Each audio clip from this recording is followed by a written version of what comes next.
What's up, PGF Nation? Before we jump into the episode, gotta let you guys know, Alex and I had a lot to cover in this one, and it went longer than expected, so we decided to cut this episode into two parts. This is part one, of course, and part two of this episode will drop tomorrow. So if you're not already subscribed, make sure you do so you get that notification when part two drops. Welcome to the Pint Glass Football Podcast.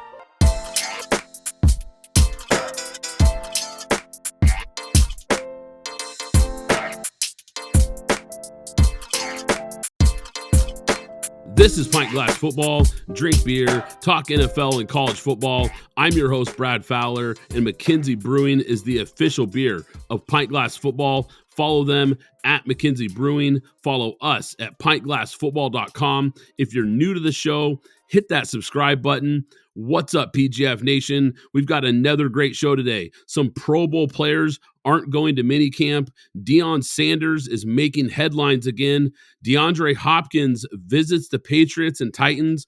We'll draft the top 8 wide receivers in the NFL and play a new game called Overrated or Underrated, plus draft grades for the NFC West, and a lot more to get to today. But joining me to break it all down, my co-host, Alex Higdon. Alex, what is going on? Hey, what's up, Brad? Guess what? It's finally over. NBA postseason, NBA finals over. Congratulations, Denver. Now we are here to take you through the summer until we get to football. Yeah, man, it's funny. I know we kind of took a shot at the NBA last week, and let's just call it what it was. It was a boring series. It's over.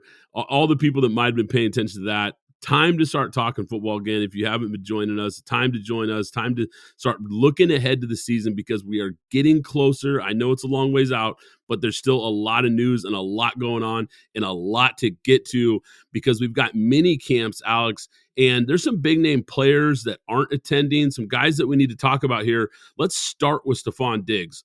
Not at Bill's mandatory mini camp. Head coach Sean McDermott said, quote, he's very concerned. How concerned are you? I'm not that concerned because we know this literally cannot be a money issue because that would more than likely be the number one thing that we would be looking at. We know that the Bills redid his contract automatically, so we know it's not money. I don't know if there's something internal going on or it's just the fact that Stefon Diggs doesn't need to be there and it's a slow news week, so we're just focused on something that we really don't need to be focused on.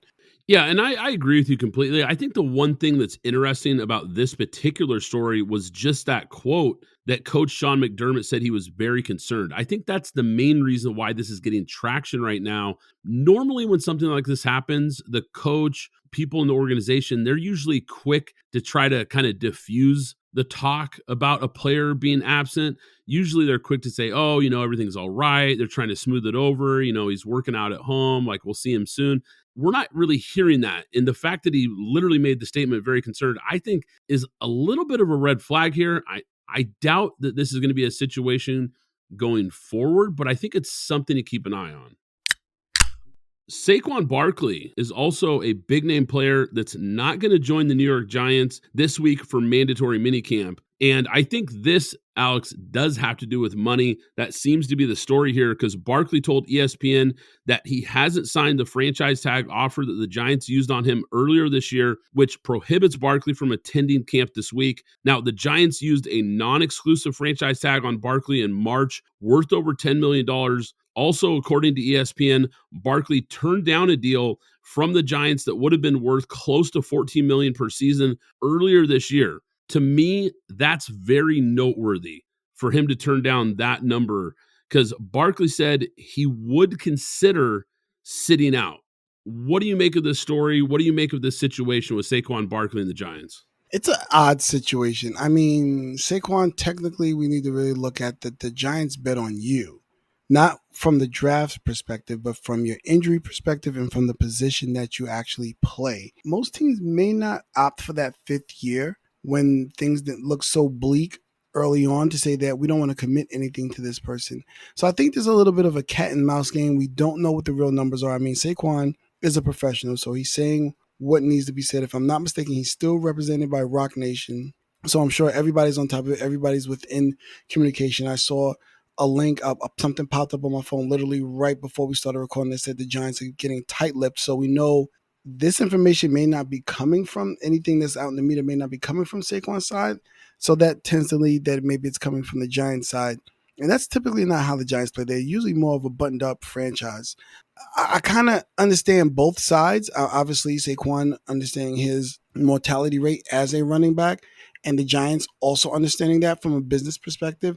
So I just think they're at a stalemate, and I wouldn't be surprised that if it's not about money, it's more about years. If anything, and if it's not about years, then it's obviously about the money. So I'm sure, specifically, now that I think about it, it's probably just talking about the guaranteed money and where he slots in at. And outside of Derrick Henry, I don't know what the number. I actually don't even know what the number should be for Saquon. I just don't think it should be anything high, and honestly, I don't think it should be anywhere over 3 years. We're going to see who's going to fold in this situation, but I do think the Giants made a mistake by not going and addressing the situation in the draft, knowing that this was going to be a looming situation no matter what. Even if he did sign the 1-year tender, it would just be for 1 year. So hopefully they do have a backup in place. Yeah, I think the key point you made there was not addressing it in the draft. And even though I was really high on their draft, I think they nailed their picks. I thought it was a very, very good draft by the Giants. I think taking a running back, maybe in those first couple rounds, might come back, or not taking one, I should say, might come back to haunt them, because there is a good chance that this gets ugly, especially when you've got him turning down a $14 million offer. I'm shocked that the Giants even offered that much for a running back who's had injury problems. And this guy was the second overall pick in the draft. So it's not like he hasn't made a good amount of money already. It's not like he was a mid-round pick who's really wanting to get paid because he's overproduced. He's made $38 million through his 5-year NFL career, and he's missed 21 games because of injury. He's also played like garbage in probably another 8 or so of those games because he was trying to get back on the field after an injury and just quite frankly looked like crap. I mean, he's a great player when he's healthy, but that's the key. He just gets hurt too much. And running backs, especially injury-prone ones who have already been in the NFL 5 years, they just aren't worth signing to any type of long-term deal. So I'm with you. 3 years would be the absolute max that I would offer him if I'm the New York Giants. And there's no way in hell I'm giving him anywhere close to the 15 plus million per year that apparently, now according to these reports, that he's looking for. If he wants to sit out, which he said he might consider doing, go ask Le'Veon Bell how that worked out. So, Alex, Deion Sanders and Colorado are making big headlines here. They've been one of, if not the biggest offseason story in college football. Deion Sanders has used the transfer portal to almost completely flip this Colorado roster.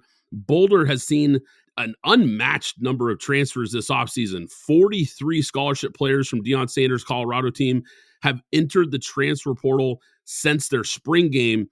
According to 24/7 Sports rankings, Colorado has the nation's number 1 transfer portal class in 2023. So he is bringing in a lot of new talent, a lot of high-end talent to this program. Sanders was really upfront about pushing out guys that he didn't need around. He took over, well, maybe the worst program in the entire Power 5. And like I said, he was open about the changes that he was going to make. But some coaches aren't happy about the way he's used the transfer portal, especially Pitt head coach Pat Narduzzi. He said, quote, "That's not the way it's meant to be. That's not what the rule intended to be. It was not to overhaul your roster." Now, he's speaking of the transfer portal rule, of course. Deion Sanders responded by saying, quote, "He is not mad at me.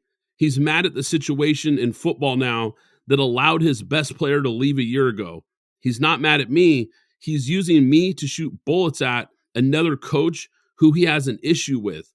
I don't know who he is. If he walked in here right now, I wouldn't know him." First off, he's talking about Jordan Addison leaving for USC and Lincoln Riley last year. Second off, that last part where he says, "I don't know who he is just hilarious.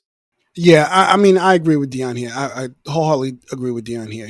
First off, Deion has a target on his back. He and his team have a target on their back. He has to flip this team.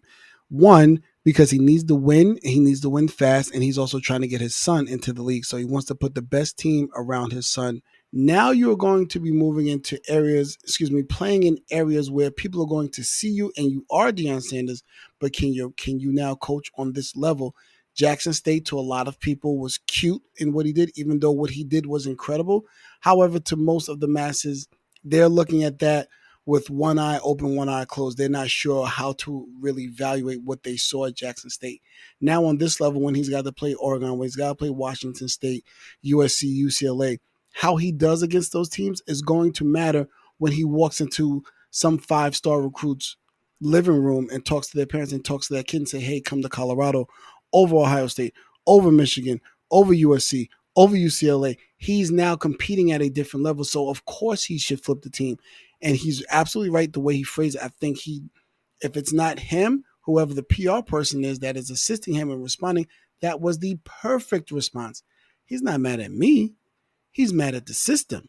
I just happen to be the person that's using the system in such a way, so he's using me and my name and getting it out there, because once you say my name, it's going to grab traction. He understands that he's very self-aware of who he is as Deion Sanders, separate from being Deion Sanders the coach, and he's also aware of being Deion Sanders the head coach of Colorado. So I thought his response was appropriate, and of course, because you use my name, I have to take a parting shot by saying, if you walked in here right now, I wouldn't know you. I know it may feel slight. It may, to the coaches around, it may seem like a slight. But once you start attacking him, what do you expect him to do? He just got here.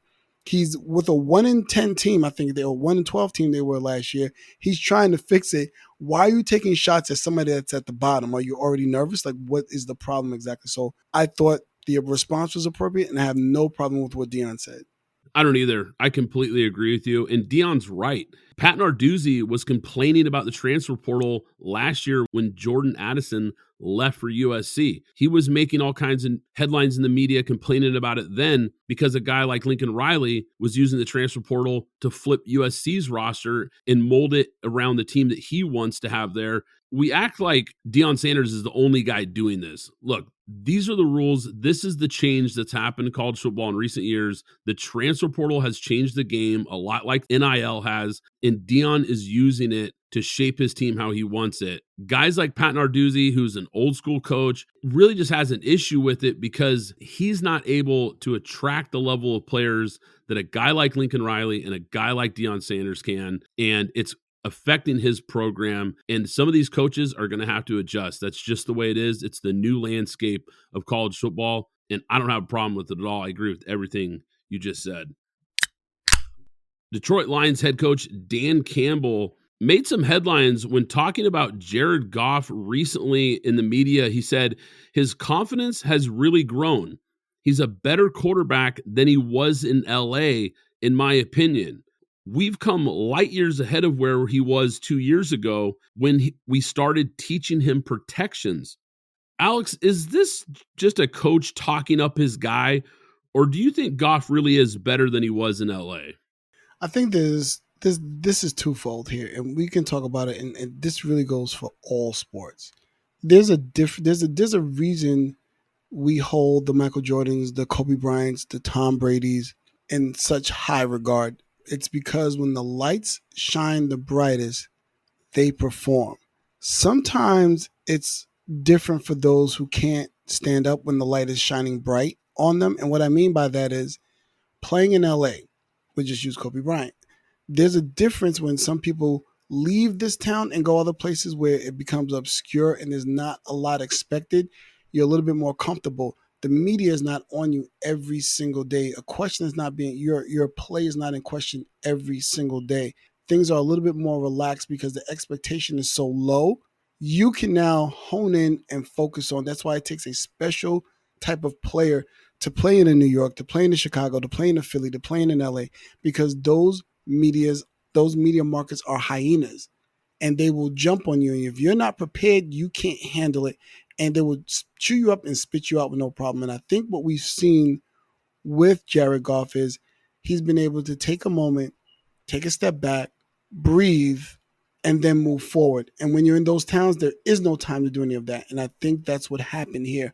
There was time to really, because he was very specific to point out talking about coverages and things like that, and protections, that's something that's very specific that he must have noticed that he did not have coming from the Rams to them, that he saw him grow with from the first year they had him to the second year they had him. Very specific wording there. That's almost nerd talk, because protections, I'm sure most people who are casual football fans had to go look up, what do you mean protections? They don't even know what that means.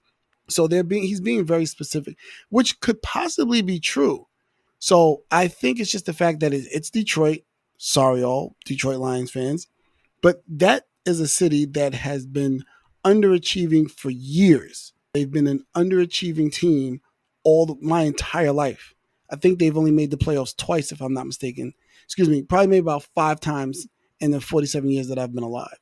So there's a lot to be said for going to a little bit slower market, being able to take a beat, and then being able to focus, hone in, and concentrate without the media, without other players, without the fans in your social media comments or wherever they are when they see you out and you're out at a restaurant in LA and you're doing things and they're not winning, they're blaming you.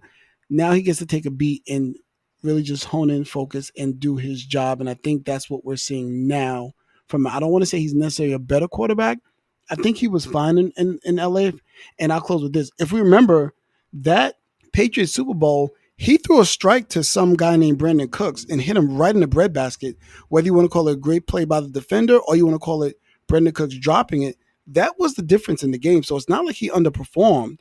It's just that he underperformed or from the likes of being in the town like LA, which is why they felt the need to move off of him, because they knew they had a short window to make this happen, and why they went and got Matt Stafford and then eventually won it. So I think this worked out best for both teams, and it's working out great for Jared Goff.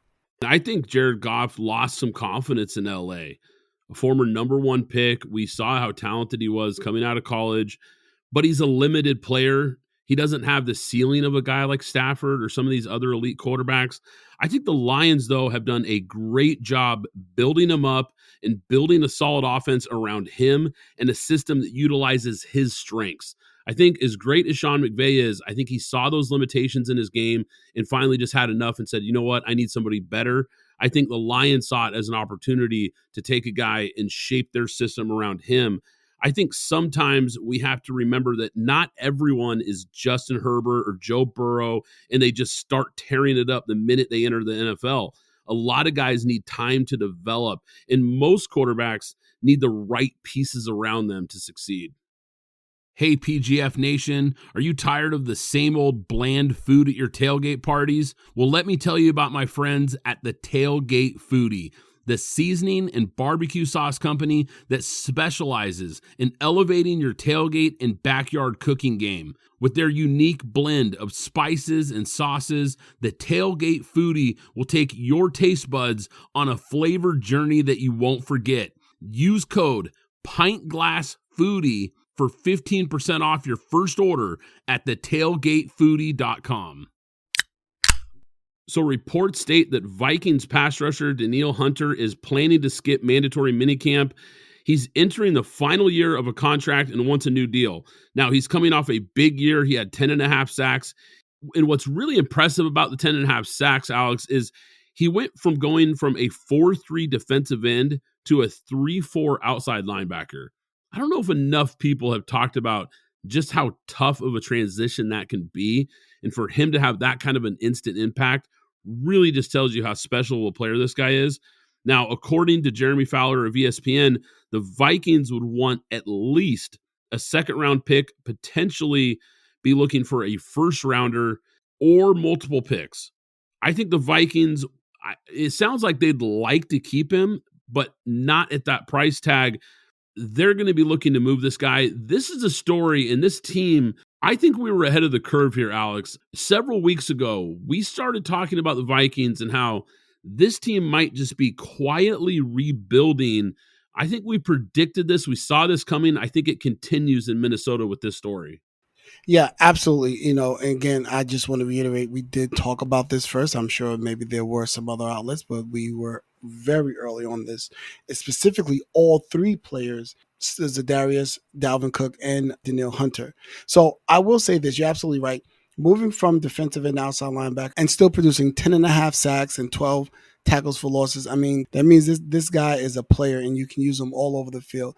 And he's only 28 years old. So we have to take that into consideration. This is a position, should you stay healthy, this is a long-term position where a player can play well into his 30s and still be productive. He's generally been healthy his entire career with the exception of 2021. And even then he had 6 sacks in 7 games and then came back this year and a full season fully healthy and had 10 and a half, playing a brand new position. So there's something to be said for that. Now, the multiple picks, we have to be very clear. You know, I call a lot of fans and people that look at things when they talk about trades, they kind of use a Madden calculator, quote unquote, as opposed to a realistic calculator. Like, this is a person that if there is 2 picks that it costs, I mean, we're talking about perhaps maybe a 2 and a 6.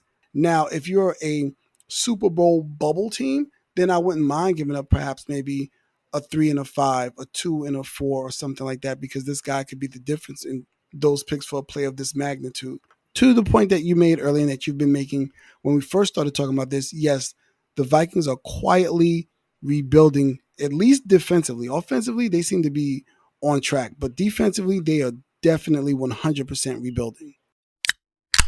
The XFL reportedly lost $60 million this season, and it has me wondering, why wouldn't the NFL partner with the XFL and or the USFL and help these leagues? Because these leagues ultimately are helping the NFL. They're helping the sport of football. Now, $60 million is a lot of money to almost any business. I get that, but it's not a lot of money to the NFL. Quite frankly, it's pocket change. So why not step in and get involved? Now, with that being said, according to Jabari Young of Forbes.com, for 2024, Young reports that the XFL projects revenue of $100 million with $20 million coming from ESPN. Lots of businesses operate at a loss when starting out, sometimes for several years before they can even become cash flow positive. I really hope that's the case for the XFL. Yeah, I mean, in the restaurant business, you don't turn it. You're hoping to break even within the first 5 years. By year 5, before you start to actually see a return on the investment that you made. So this is what it is, and the numbers are gaudy because when you say 60 million, it's not like using 60,000. I lost 60 million. That is a lot of money. So they're currently operating in the red for the most part. But if you stay diligent, you possibly will and should see a return because it is football. And to your question, or to the point that you were making about the NFL joining forces with them, I think the first thing is the apprehension comes because we are so massive and college is giving us so many players on a year in and year out basis. We need you, but we don't need you immediately and right now in 2023. However, what it does bode is we will sit and partner with you because they did partner with them in trying out new rules in the league and the referees and everything as such. The other part is when you go into business and you want to join forces, or a company wants to acquire another company, or you want to do business with another company, a company wants to see projections and believe in those projections. And I'm sure The Rock has been able to have some of those meetings. I'm pretty sure, like into what we probably saw in Ballers when he kept trying to maneuver around to get his own team when I believe they were trying to move to Vegas or LA at the time. Kind of the point man trying to make that happen. He had to prepare a deck that everybody believed in. That's the other part of it as well, because the NFL is like, whether we have you or not, we don't need you. We're a behemoth by ourselves. However, if you start to turn a profit and it starts to make sense, then we would partner. And then the other part of that is, how does that work with pension? How does that work with healthcare? There are all these things that need to be figured out. These little small things that we may not be thinking about on the top level, that those would that get involved when you start talking about acquiring a company or working with another company. These other things that you have to figure out. No different than when the Gatorade bought the D League from the NBA. They had made it a profitable. They had made it something. So it now became the D League to the G League simply because they were able to meet with Gatorade, having a long-term partnership with Gatorade, and be able to pull them in. And maybe perhaps you can extend something here as well, saying, well, as the NFL, we won't do it, but you know what we'll do? We will introduce you to Gatorade, we'll introduce you to Powerade, we'll introduce you to Under Armour, and so on and so forth. And maybe that can infuse your league with some money And that way you can continue going on and we can continue the partnership until we reach a point where we feel comfortable stepping in and then acquiring you completely or partnering with you completely. Or it becomes a situation like the G League where several of the NFL teams buy these teams and they become subsequent farm teams that they can put more players on as opposed to carrying six. I believe it's up to six practice squad players. Now you can really field the whole team that can go play, and now you have your pick of the litter whenever you see fit that you can pull up to your team, and they're already in your system in a sense. So I think there's a lot of avenues here, but I think it's still fresh after, I mean, technically the XFL went belly up and had to be sold. So it already leaves a bad taste in owners' mouths. So with the Rock at the helm, let's see what they can do. And I think it just started, so there's time. Let's see where we are 4 to 5 years from now. Your comparison to the G League in the NBA, I think would be the ideal model for the XFL. And I think that's actually been the plan all along, because I know The Rock has had meetings with Roger Goodell and the NFL and said to him, basically, not quote this, but basically had told him, look, we're not trying to get in your way. We're not trying to compete with you.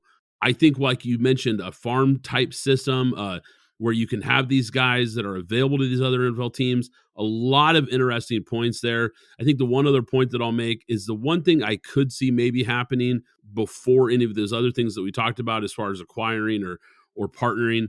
I think the XFL and USFL might have to come together and create a combined league. I think that might be the more likely solution in the Agreed. If you had those two leagues combined, now you have more teams, you have more games, you can play a longer season in the off season where the hardcore fans like you, like me, the enthusiasts who really love the game, the people who listen to this podcast can really enjoy some good football, some high-level football in the off season, and those combined, and now you have something here and you're not competing against each other. I think that might be a realistic option as well. Budda Baker reports for Cardinals mandatory minicamp even after making trade requests earlier this year. We talked about this several weeks ago, Alex, when the news broke that Budda Baker was requesting a trade from the Cardinals. But now here he is at minicamp. Arizona has a new leadership regime here, and I think Baker decided that he wanted to move on, and I don't blame him for that. But for him to report to mandatory minicamp despite that, is exactly, Alex, why he's one of my favorite players in the NFL. Yeah, absolutely. I mean, a little bit light in the pants, as they like to say, but this guy, leader, everything that you want in your locker room. I'm hoping some team comes to save him from where he is in Arizona. And I mean, I am a Raiders fan. We suck in our defensive backfield. A move that I would make, because you need leadership in that backfield. You have Max Crosby up front. You don't have anybody in the defensive backfield. You didn't address it really too much in the offseason or in the draft. The Raiders, I don't know why you wouldn't make this move. I would absolutely be looking at this, and several other teams as well should be looking at this. This guy is a hard-nosed leader. He shows up. Whether he's playing or not playing, even though sometimes he's been hurt. But somebody please go rescue Budda Baker from the Cardinals, and someone also rescue Isaiah Simmons. And I'll close out there. It does kind of feel like this team is, well, like I said, there's new leadership and there's been a lot of turnover here for the Arizona Cardinals. I think they're looking to rebuild, obviously, and unloading a guy like this would make sense. But it sounds like they are having some open communication between him and the team management. So maybe they find a way to smooth this out. I just think that it really shows a lot about his character and his work ethic and what kind of player he is as a leader, especially. And you alluded to that, Alex, and that's why I brought this story up. Dalvin Cook has been released by the Minnesota Vikings on Friday, has not generated the expected interest, I think, in the open market. It's been really quiet so far, Alex. He was selected to his fourth straight Pro Bowl last season after rushing for over 1,100 yards and 8 touchdowns. Now, even though he had a good year, the advanced analytics tell us that he's not the player he was a few years ago. What would be a good fit for Dalvin Cook? Cowboys, immediately. We've been hearing about the rumors about bringing back Zeke. If you have an opportunity to get this guy who's a little bit more spry to mix him in with Tony Pollard, go get this guy. You are currently within the quote unquote Super Bowl bubble because you can be a playoff team, so we will put you in the bubble. You have an opportunity here. Go do it. Your defense is ascending right now with Micah Parsons and the way you have it set up, and now you have Stephon Gilmore. So it looks like your defense is set. The only missing piece right here is perhaps maybe another offensive lineman. And you already addressed the wide receiver situation with Brandon Cooks. And you also have Michael Gallup now a year removed from injury. So now you have a three-headed monster at wide receiver. The only thing you're missing right now is the running back. Go get Dalvin Cook. That is my number one team for Dalvin Cook to go to with a bullet. Yeah, I think it's a great fit. It makes so much sense on paper, especially when you pair him up with a guy like Tony Pollard. I think it's the perfect combination, a big physical between the tackles runner, combine him with the quicker, more explosive Pollard. I think that would be a really nice tandem in Dallas as well. Apparently, the New England Patriots have interest in DeAndre Hopkins, and they're going to host him this week, according to ESPN's Mike Reese, who also believes that the Pats are looking to add him on a one-year deal. The Titans also recently had Hopkins in the building and are also making a big push to sign him. What do you make of these teams showing so much interest in DeAndre Hopkins? I think it just shows the type of player that we always knew that he was. There are some questions about work ethic in terms of practicing, specifically practicing. And in New England, we know it doesn't matter if you are the greatest of all time, you will practice just as hard as the 53rd man on the roster. And if he isn't willing to conform to that, I don't know how that would work in New England. However, since we're only talking about two teams, if I'm DeAndre Hopkins, I would want to fall in line because I don't want to go to the Titans because I don't even know who's going to be the Titans quarterback tomorrow or rather in the next minute or so because we don't know where they're going. You would want to be with the championship team. You've played in obscurity for a very long time in Arizona as well as in Houston as well for the most part. Why not go somewhere where you can win? And with Bill O'Brien there, now with Mac Jones, we're going to see a revamped offense. They have other receivers there. We know they're going to play great defense. We know they're going to run the ball. You're going to get your opportunities where they see fit, and you can go be part of perhaps something special if we're only talking about these two teams right now. So, DeAndre, if I'm you, I don't even leave New England. If I'm not mistaken, I've seen him with a 2-day meeting set up with the Patriots. I'm not leaving there. I'm actually going to Airbnb the house next to Bill Belichick's and cut his lawn so I can get signed there because as it stands right now, you don't have any real true blue suitors outside of these two teams, and you waited a while to even get this far. Don't leave New England without a contract if I'm DeAndre Hopkins. Yeah, I think it'd be a great situation. I think Bill O'Brien, the familiarity there is definitely interesting. And like you said, going to a place like New England, the stability of that franchise, the coaching, Mac Jones might not be a great quarterback, but a solid quarterback. I think that we can say a potential bounce back year for him. If you give him a guy like DeAndre Hopkins, I'm going to be even more bullish on a guy like Mac Jones and with Bill O'Brien calling the plays because now you've got a legit number one. And that's really been a problem for New England for, quite frankly, a long time.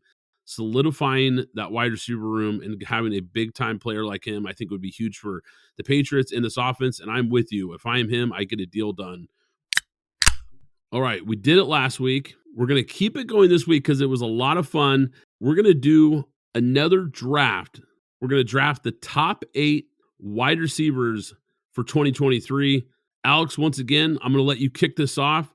Who you taking number 1 at wide receiver? Number 1 with a bullet, no questions asked, Davante Adams. We've all watched him, but again, being a Raider fan and watching him up front, I've literally watched every last one of his I think he had about 200 targets. I looked at all of them. He's literally open every single time, and I'm not joking. I watched this man put Patrick Surtain, probably, I think we picked him last week. I had him as my number 1 DB.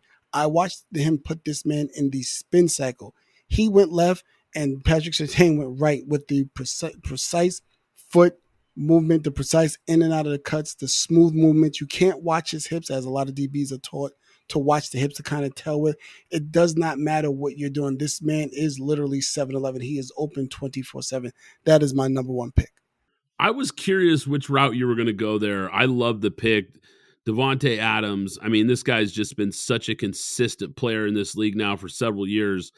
And I think the year in Vegas last season really solidified just how great this guy is. There was a lot of people, a lot of analysts, a lot of people in the media that thought we would see a dip from him after leaving a guy like Aaron Rodgers, who we know is one of the greatest of all time. Nothing against Derek Carr. Derek Carr is a solid quarterback, but he's nowhere near the peak of what Aaron Rodgers was, especially in some of those recent MVP seasons. And all Adams did was continue to thrive with a lot of dysfunction around him, no less. Over 1,500 yards last year, caught 100 balls, 14 touchdowns. I mean, the guy was an absolute stud. I love that pick. That leaves the door open for me to take, oh man, this is tough. There are a few guys here at the top of this list that I'm really thinking about. I'm going back and forth on a couple guys that played at LSU. You probably know who I'm thinking here, but I'm going to go Jamar Chase of the Cincinnati Bengals with the second pick here. Now, Jamar Chase didn't quite have as great of a season as his rookie year, but you talk about a guy who is just a do-it-all player, can run every route on the route tree, dominates underneath, intermediate, deep balls. And I think the one thing that I really, really like about Jamar Chase's game compared to some of these other top-end wide receivers is the physicality that he brings to the position. That's it, guys, for part one. You're going to have to check out part two to hear the rest of who we drafted as the top 8 wide receivers in the NFL. Plus, in part two, we'll play a game of overrated, underrated, where I ask Alex, is this player, coach, etc., over or underrated? And we give out draft grades for the NFC West, where one team absolutely crushed the draft, and some teams in that division got our lowest grades yet. So be sure to check out part two tomorrow.